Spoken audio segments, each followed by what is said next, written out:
Amen,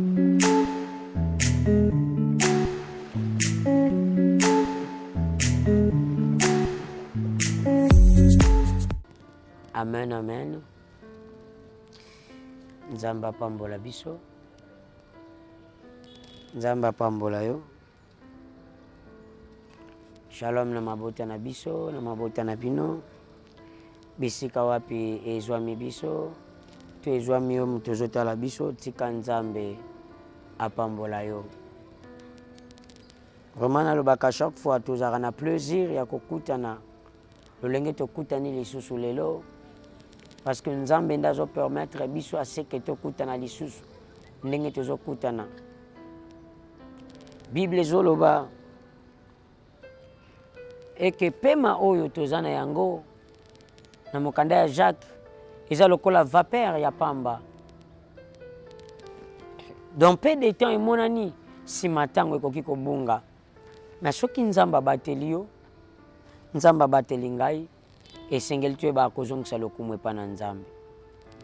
Esengeli tuyeba kopesa nzambe wana merci. C'est très important mon frère, ma sœur. Nzambe, ce n'est pas pour rien que Dieu a établi ses serviteurs. Ce n'est pas pour rien mon frère, ma sœur. Dieu nous a établis, il a toujours pour nous kolendi sabino, puis à koler sabino liloba na nzambe. Parce que liloba na nzambe, à chaque fois, tokolembate koyebisa biso ke liloba na nzambe nde eza bomoi. Nyonso tozomona ya kitoko ekoleka.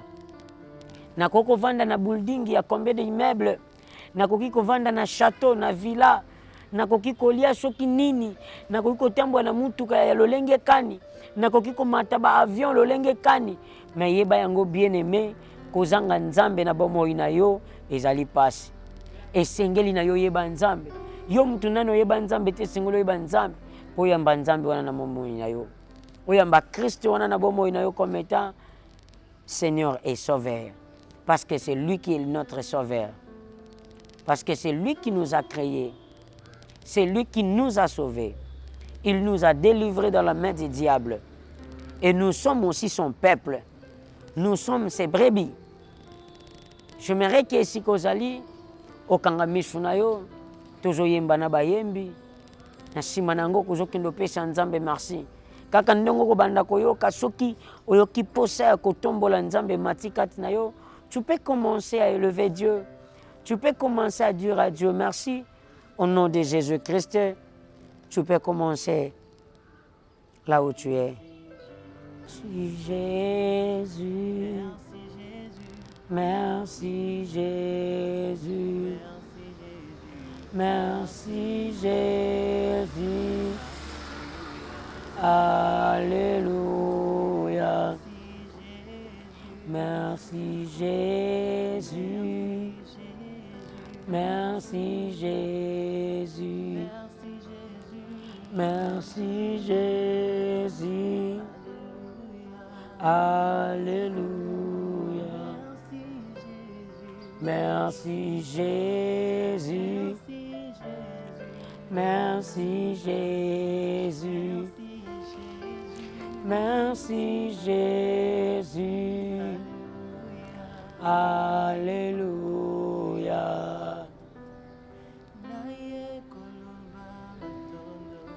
Pesa nzambe merci.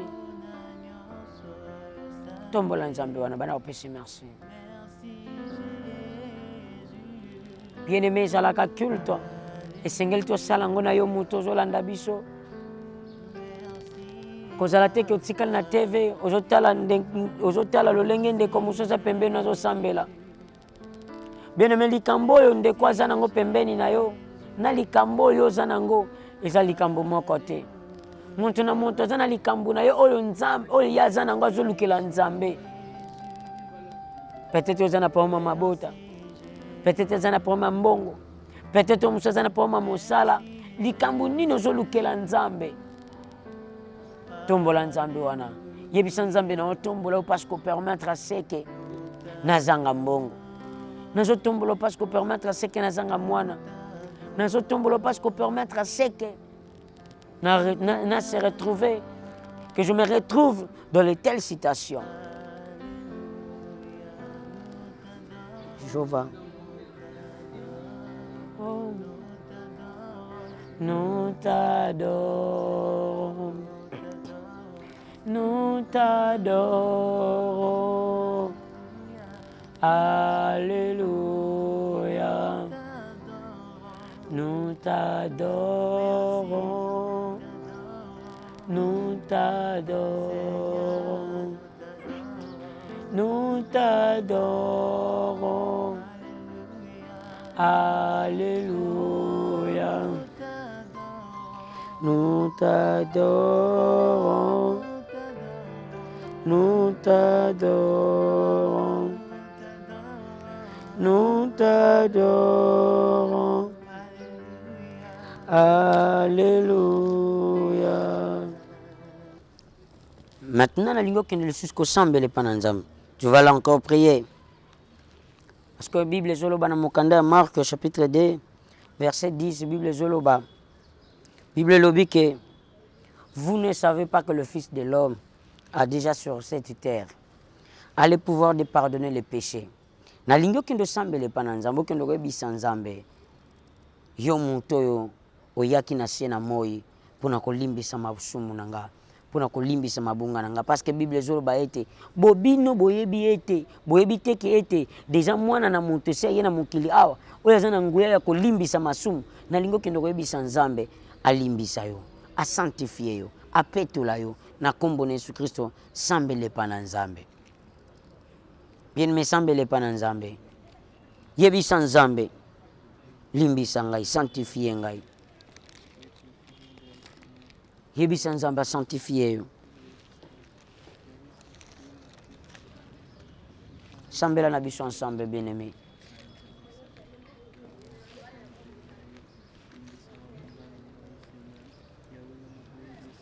Sambele pana nzambe.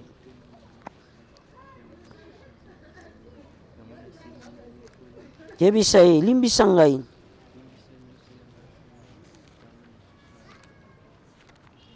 Sambela.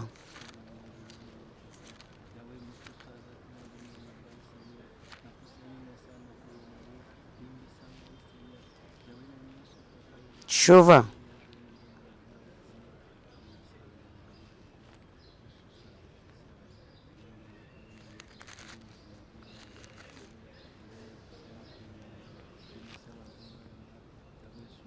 Na kombo na Yesu. Tika nzamba lola pambola yo. Vala lingio kino sambela panda 1 minute. Usebisa lisusu nzambe, nzambe apambola yo. Usebisa nzambe, nzambe pambola ngai. Fongolela nga banzela. Yebisa nzambe asalela yo. Yebisa nzambe akota na vina yo. Akinde kulamusa makambo nyonso ekufa. Nzamba akota na vina yo. Bien-aimé, soki nzamba akoti na via mutu changeaka. Peu importe makambo zalaki nango, mais soki nzamba akoti na vina yo eko changer. A toujours lekisa ba moment difficile, a toujours kokutana na makambo makasi, mais soki nzamba akoti na vina yo, bomo ina yo ko changer. Okozala lisusu lolengo zate. Yango na lingo kendo koyebisa nzambe yaka na vina nga. Kota na vina nga, changer histoire à vina nga au nom de Jésus. Banda ko sambele pana nzambe. Yebisa nzambe, sambele pana nzambe, yebisa nzambe. Changer histoire ya vina ngai. Nazana posa ete yo salela ngai. Nazana posa ete yo mimonisa mana likambo oyo. Tala likambo eumeli tango mulai mingi. Bien-aimé, Christ tango azoya na piscine Bethesda akuti moto oyo 38 na maladi. Posa ya Christ ezalaki déjà que moto abika. Kasi azotuna ye olingi nini? Bien-aimé, yango eza motuna pe peut-être nzamba tuni yo. Olingi nini? Oyo nzamba sala pona yo. Olingi nini? Christ salela yo lelo. Kende ko sambela yebisa ye kota na vinanga. Changer nyonso ya vinanga. Restaurer vinanga. Bongo la vinanga. Vinanga ekoma ya via sika. Oh Jésus-Christ, Père de gloire éternelle. Sambele pana nzambe, sambele pana nzambe. Sambele pana nzambe. Sambele pana nzambe, nzamba lola pambola yo. Sambela, ozo sambela tellement bien. Jésus. Sambela. Na kombo na Yesu Kristo. Ndeto sambeli tolobi amen. Nzamba lola pambola yo. Betila ino maboko makasi. Que Dieu vous bénisse. Bien-aimé, komi na tango ya malamu. Tango ya kitoko oyo tuyoka kalilo bana nzambe. Oyo tulingaka tolia bilei. to liloba na Nzambe. Bible ezoloba ke esengeli tolia mwana mpate na mobimba na ye, to consommer na mobimba na ye, pe tokolia yango ya pamba te, esengeli tolia yango na matiti ya mobesu. Ça veut dire c'est la parole du Seigneur. Oyo esengeli to consommer yango, oyo esengeli tolia yango na mobimba na yango. Nalingi ete okende kosambela, plutôt okende koyebisa Nzambe alobela yo, yebisa Nzambe lobela ngai. Nalingi aseke Nzambe alobela yo, yebisa Nzambe fungola nga litoi, lolenge basakoli bayokaka, to babande koyoka lolenge ngai pe na yoka. Pendant quelques secondes, yebisa Nzambe. Yebisa Nzambe lobela ngai. Seigneur, parle à ton peuple, Seigneur. Ba se présenter liboso na yo Nzambe balingi koyoka yo. Lobela bango. Bazana posa koyoka yo Nzambe na bomo Père de gloire. Soki olobi te nani mosusu akoloba. Nga naza nanga simple instrument. Moïse disait que Seigneur, nayebi koloba te. Mais yo lobaki na ye na kozwa maloba na kotya kati na monoko na yo. Oyo koloba batu bakoyoka. Seigneur, lobela ngai. Ndenge moko lobaki na Gédéon, ndenge moko lobaki na Jérémie. Seigneur, zwa maloba na yo tia na monoko na ngai, afin que Seigneur peuple oyo bazala guéri na nzela liloba oyo, afin que peuple oyo bazala sauvé na nzela liloba oyo. Au nom de Jésus-Christ que j'ainsi prie, nous disons Amen. Voilà. Nalingi tokende otanga liloba na Nzambe. Tozana mokanda ya 1 Pierre. 1 Pierre chapitre 4. 1 Pierre chapitre 4, verset 7. Je lis au nom du Seigneur Jésus-Christ. Écoute ce que la parole nous dit. La fin de toutes choses est proche. Soyez donc sages et sobres. Pour vainqueur à la prière. Toujours en mokanda ya Matthieu. Toujours en mokanda ya Matthieu. Matthieu chapitre 24. Toujours la penza rapide. Toujours en temps moqué. Matthieu chapitre 24.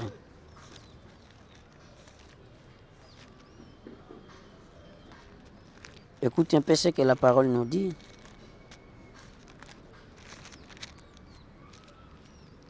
Matthieu chapitre 24, verset 1er, toujours bandawana. Écoute ce que la Bible nous dit. Comme Jésus s'en alla au sorti du temple, et ses disciples s'approchèrent pour lui en faire remarquer leur construction. Mais il leur dit, voyez-vous tout cela?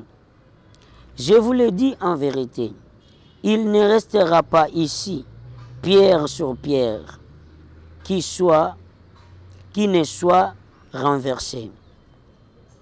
Il s'assit sur le montagne des Oliviers et les disciples virent en particulier lui faire cette question.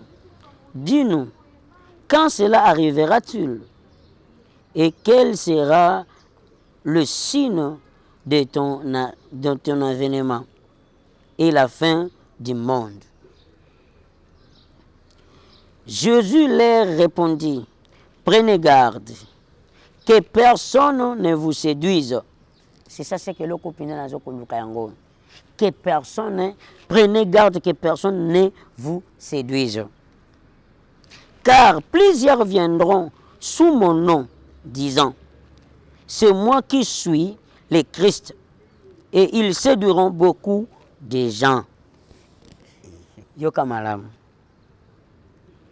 Vous entendez parler de guerre et de bruit de guerre. Gardez-vous d'être troublés. Car il faut que ces choses arrivent.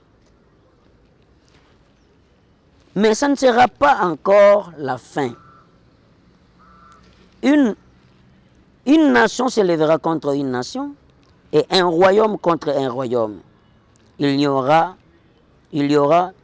en divers lieux de famine et de tremblements de terre. Que Dieu vous bénisse. nous voulons parler quelque chose. Un thème.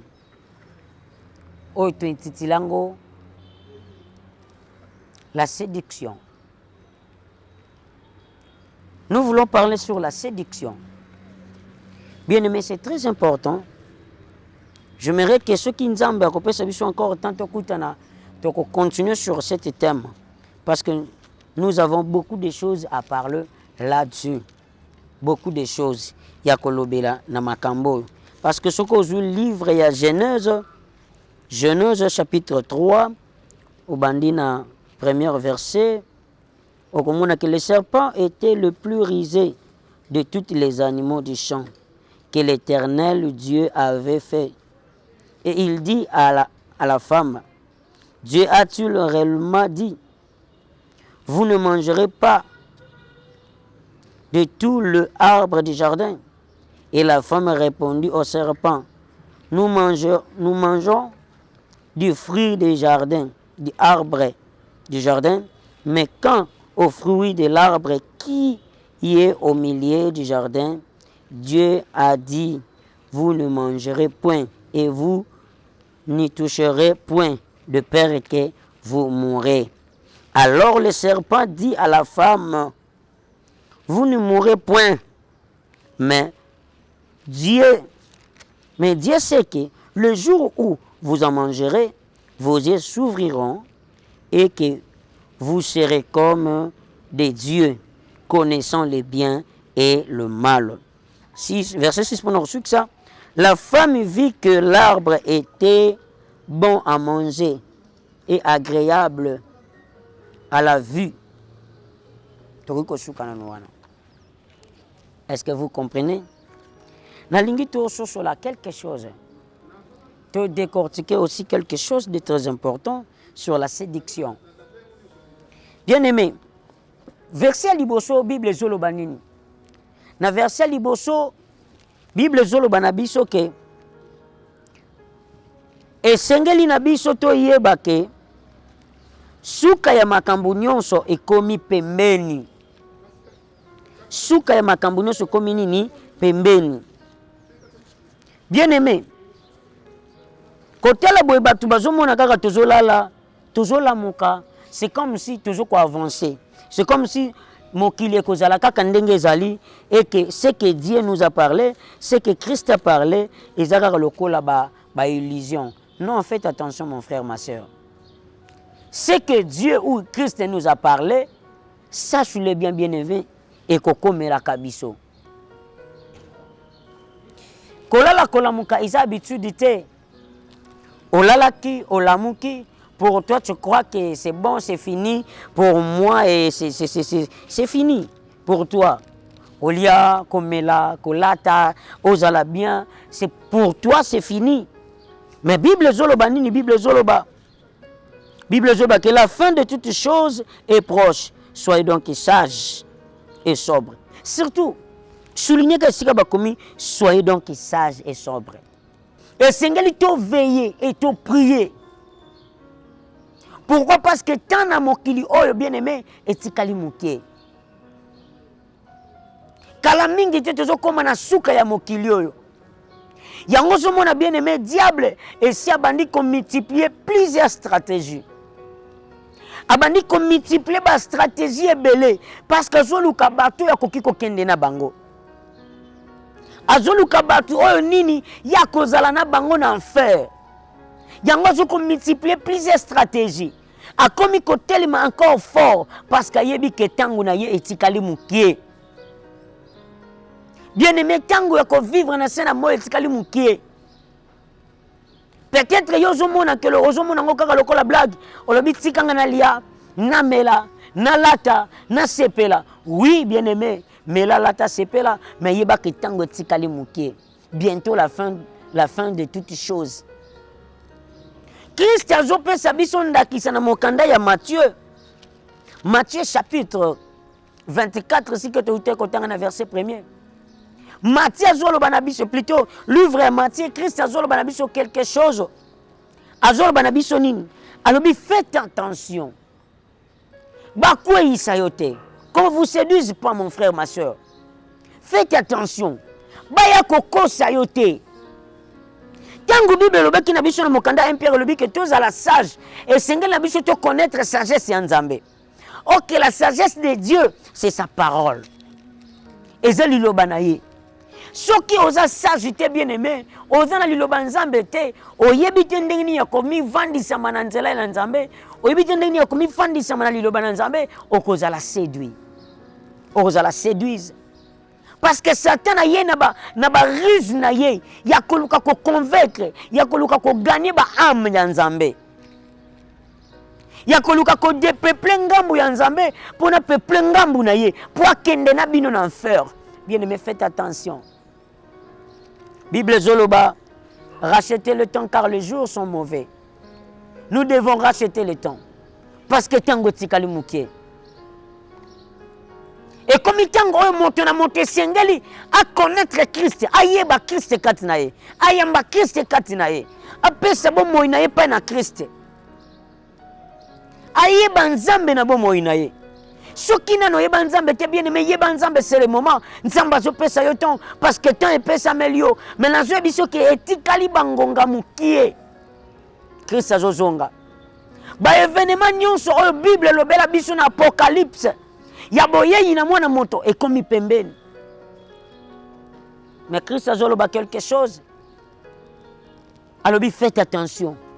Ba kosa yote, ba séduire yote. Bien aimé, bima na séduction. Ozomona wapi place ya yambo, to séduction ya yambo bandaki, séduction ya liboso zoko banda wapi na kati ya jardin d'Éden. Bisika tozo tanga na mokanda Genèse au chapitre 3. Verset 1 à 6.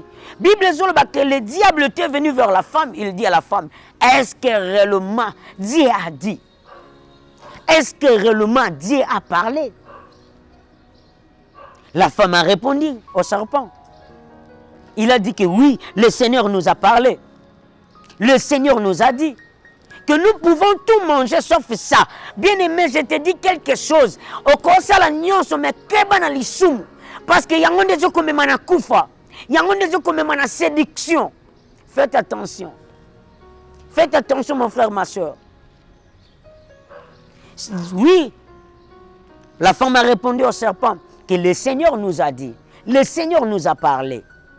Mais écoutez bien aimé, même si la femme connaissait que le Seigneur nous a dit, mais toujours le fait que le diable était le plus rusé, à finir par, il y a que séduire femme, il y a que séduire moi si. Ozomona bisika séduction et outil bien aimé. Et si ka séduction est bandit, et bandit wapi na kati jardin d'Éden, la femme était séduite. Et moi, si peu à côté mobali nae, bangomi balé, ba memani molongo. Bien aimé, ceux qui a dans la Ève, bazaki corrompu. Ba kosa maki, faites attention, le Satan n'a pas quoi kosa yo. Talandenge Satan n'a pas kosa batu belé. Talandenge Satan a côté si batu na riz nae. Église ya lelo sengeli to sala keba na séduction spirituelle. Et sengeli to sala keba lelo na séduction spirituelle. Parce que les gens comme on est belé, bazo sala la nzambe, mais bazo sala nzambe na lolengi ya soloté. Ba comme ko sala nzambe na bakis. Faites attention, ba te belé ba komi corrompu. Satan ye kokosa yo, pour bimisa nzambe, yo pondimi ko bimisa nzambe pour kokotisa Satan. Autrefois, j'avais dit quelque chose. Et belé tozo tongela nzambe ba tempelo mena kati nzamba zate. Totongi ba temple mineni, ba temple kitoko, okoti na kati otali temple, okumisi nzambe, mais nzambe na kati azate. Pourquoi? Parce que si déjà séduction si ekota, et si batu bandima na bango kotambola na satana, batu bandimi na bango kopesa voix na bango na satana, kopesa litoi na satana, lolenge femme, apesa ki, litoi na ina serpent. Oh, question qui te crée plus loin. En d'autres termes, femme c'est l'église. Aujourd'hui, l'église est séduite. À cause de couper sa matoi. À cause de couper sa matoi. Au pesa kamatoi n'est pas nanani. Nana zoko baby sa vie na yo. Faites attention bien aimé. Faites attention, bien-aimé. Quand on a distraction, tango tikali mukie bien-aimé. Lelo toujours vivre la guerre. Toujours vivre ma kambwebele. Toujours vivre nzala. Bien-aimé, c'est aucun apocalypse au komona. Bible sur banabiso nini. N'apocalypse. Au komona ke. Bible sur banabiso ke antichrist lorsqu'akoya. Akoya kokosa batu belé. Akoya na apparence. Lokola yende mutomalamu. Lokola yende Christ. Mais Bible zo baka ko séduire batu belé.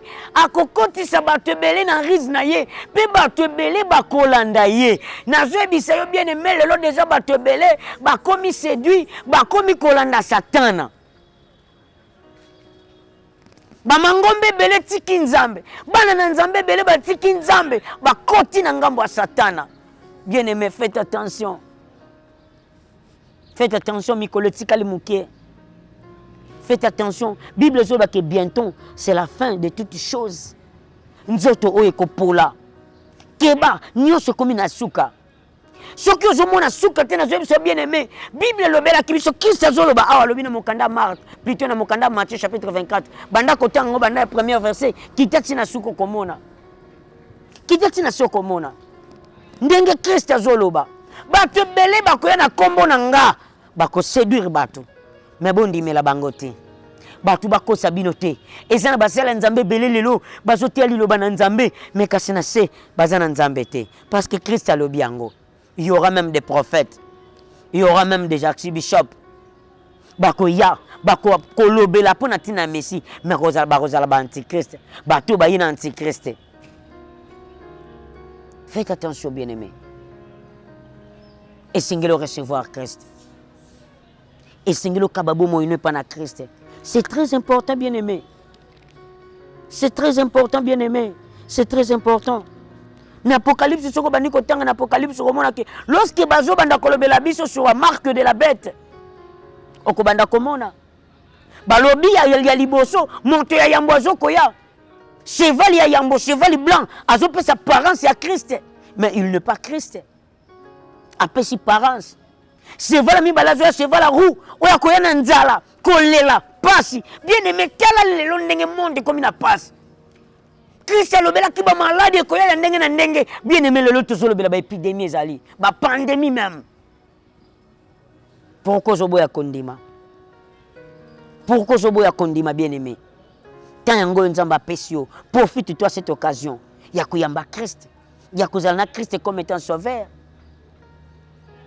Faites attention, kozala séduite, kolanda batute bien-aimé.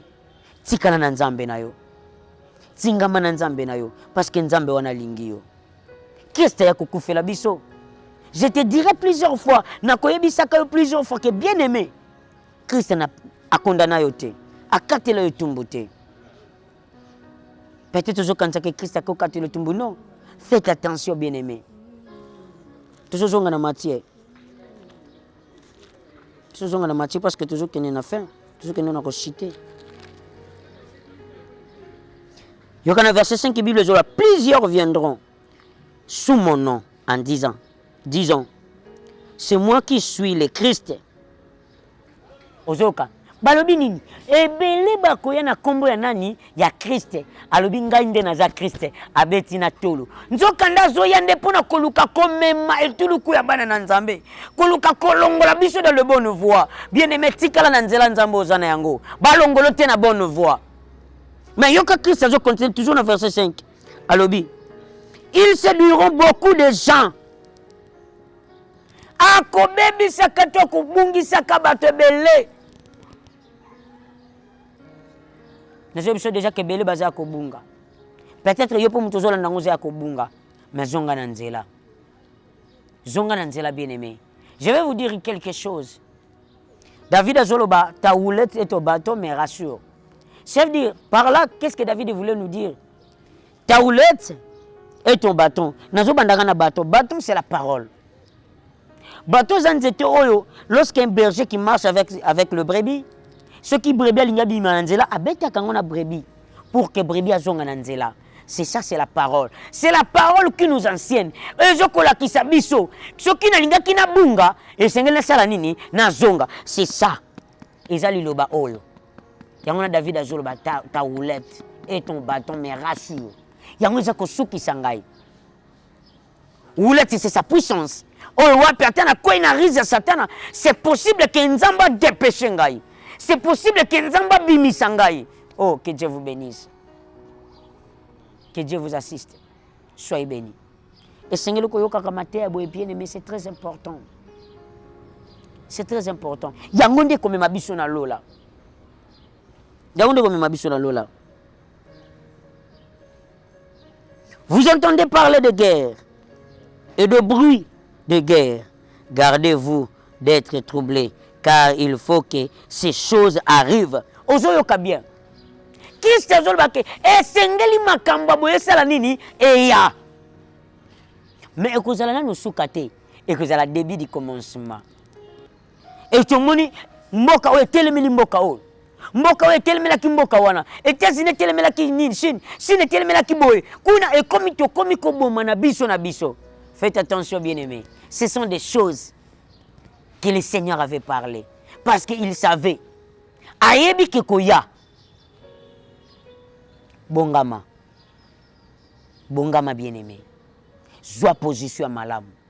Serviteur nazoba bongama, cela veut dire bien-aimé, mi bongisa. Zwa position malamu. Position malamu na koko yebisa yo. C'est classé na nzela ya Nzambe. Mi tia na nzela ya Nzambe. Parce que mukolo Christ akoya, Christ akutana na yo.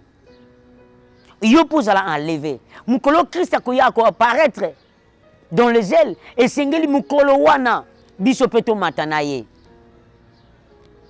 Parce que Christ akoya apparaître likolo.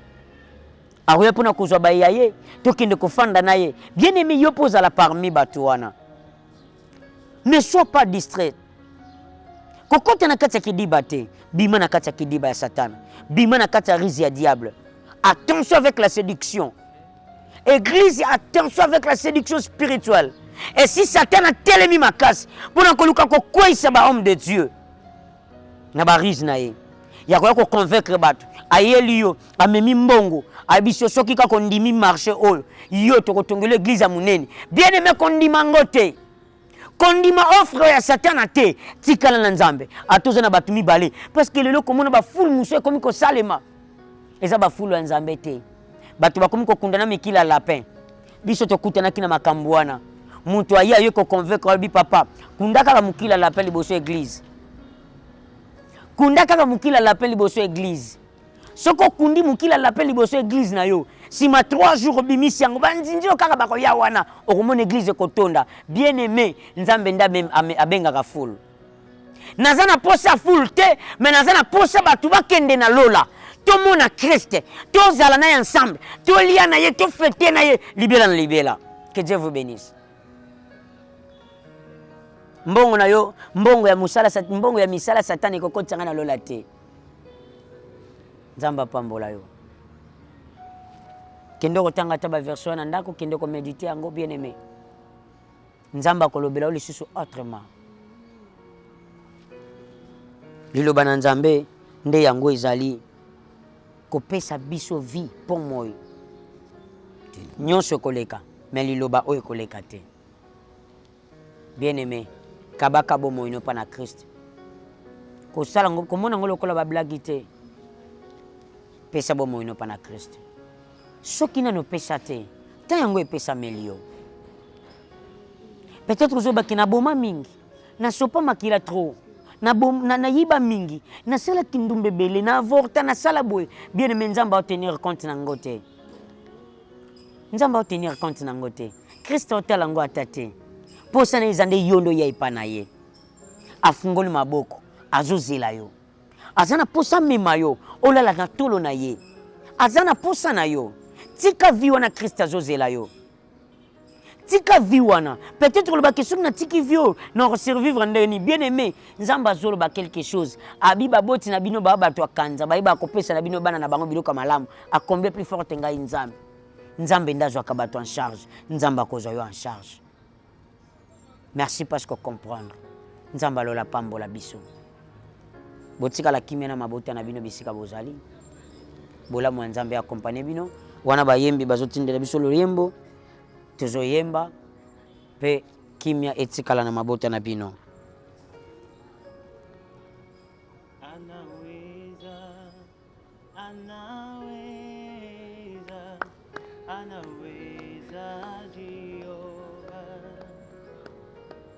anaweza, anaweza, anaweza, Jehova, anaweza, anaweza, anaweza, anaweza, Jehova, anaweza, anaweza, anaweza, anaweza, Jehova, Baba anaweza, anaweza, anaweza, anaweza, Jehova, Tambalole, anaweza, anaweza, anaweza, Jehova, Yozanzambe, Yozanzambe, Ozanzambe nanguya, Ozanzambe, Ozanzambe.